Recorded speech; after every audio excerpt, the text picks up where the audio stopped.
प्रधानमंत्री नरेंद्र मोदी ने मन की बात कार्यक्रम के जरिए देश को संबोधित किया। इस दौरान उन्होंने लोगों को होली की शुभकामनाएं दी और उन्होंने कहा कि हमें अपने त्योहार वोकल फॉर लोकल के संकल्प के साथ ही मनाना है। मन की बात में पीएम मोदी ने कार्यक्रम के जरिए और भी कहा कि विदेशों में भारतीय खिलौने का क्रेज बढ़ रहा है और तेजी से आगे बढ़ते हमारे देश में डिजिटल इंडिया की ताकत कोने कोने में दिख रही है। लाखों संदेशों में कितने ही लोगों के मन की बात मुझ तक पहुंचती है।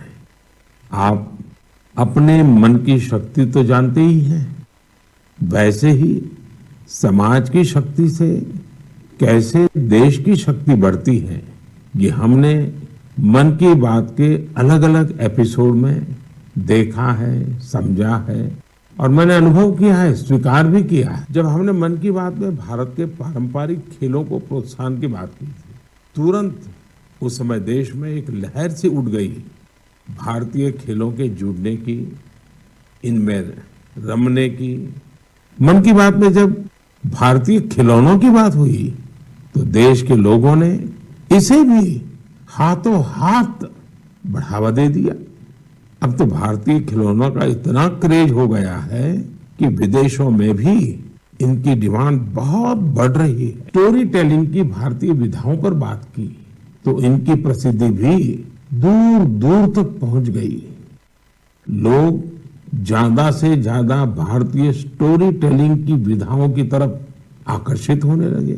आपको याद होगा सरदार पटेल की जयंती यानी एकता दिवस के अवसर पर मन की बात में हमने 3 कॉम्पिटिशन्स की बात की थी। ये प्रतियोगिताएं देशभक्ति पर गीत, लोरी और रंगोली इससे जुड़ी थी। मुझे ये बताते हुए खुशी है, देश भर के 700 से अधिक जिलों के 5 लाख से अधिक लोगों ने बढ़ चढ़ करके इसमें हिस्सा लिया है। बच्चे, बड़े, बुजुर्ग सभी ने इसमें बढ़ चढ़कर भागीदारी की और 20 से अधिक भाषाओं में अपनी एंट्रीज भेजी है। इन कॉम्पिटिशन्स में भाग लेने वाले सभी प्रतिभागियों को मेरी ओर से बहुत बहुत बधाई है। आप में से हर कोई अपने आप में एक चैंपियन है, कला साधक है। आप सभी ने यह दिखाया है कि अपने देश की विविधता और संस्कृति के लिए आपके हृदय में कितना प्रेम है।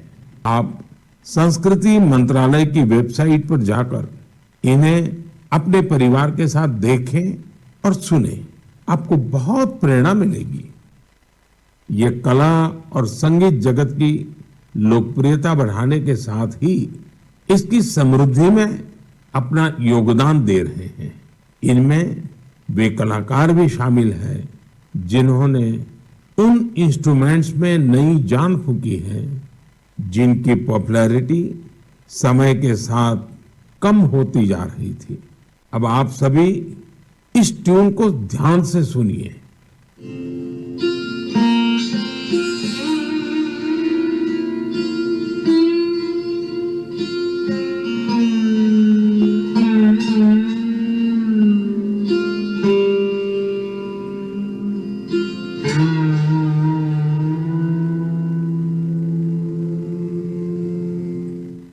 क्या आप जानते हैं कि कौन सा इंस्ट्रूमेंट है? संभव है आपको पता न भी हो। इस वाद्य यंत्र का नाम सुरसिंगार है और इस धुन को तैयार किया है जॉयदीप मुखर्जी ने। जॉयदीप जी उस्ताद बिस्मिल्लाह खान पुरस्कार से सम्मानित युवाओं में शामिल है। इस इंस्ट्रूमेंट की धुनों को सुनना पिछले 50 और 60 के दशक से ही दुर्लभ हो चुका था, लेकिन जॉयदीप सुरसिंगार को फिर से